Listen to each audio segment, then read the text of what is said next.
Sementara soal penggantian Panglima TNI, Ketua Komisi 1 DPR Mutia Hafid menjelaskan rangkaian proses jelang uji kelayakan dan kepatutan calon tunggal Panglima TNI dimulai dengan verifikasi berkas. Calon tunggal Panglima diminta menyerahkan identitas diri, catatan terakhir laporan harta kekayaan pejabat negara atau kemudian SPT pajak tahunan dan surat keterangan sehat paling lambat hari Jumat 10 November 2023. Rangkaian rapat terbuka uji kelayakan dan kepatutan Jenderal Agus Subianto sebagai Panglima TNI akan digelar pada 13 November mulai pukul 10 pagi waktu Indonesia Barat. Akan dimulai rangkaiannya mulai esok, yaitu verifikasi administrasi.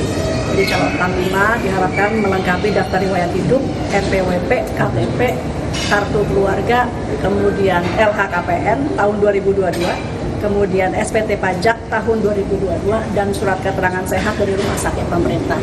Ini kita lakukan esok 1 hari penuh di hari Jumat.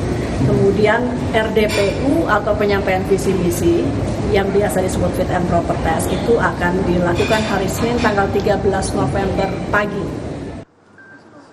Wakil Ketua Komisi 1 DPR fraksi PDI Perjuangan Utut Adianto mengatakan bahwa rencana jadwal uji kelayakan dan kepatutan calon tunggal Panglima TNI akan dilaksanakan pada Senin pekan depan 13 November 2023. Namun rencana tersebut harus dibahas lebih lanjut dengan meminta persetujuan anggota sebab kerja di DPR merupakan kerja bersama.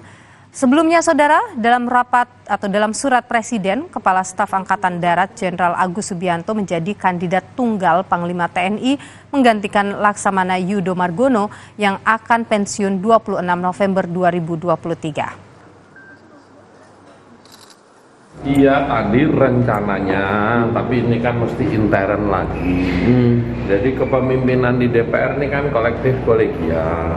Kami selaku pemimpin yang nanyain anggota, kalau desainnya, rencananya ya Senin. Senin fit and proper itu? Senin itu tanggal 13 November.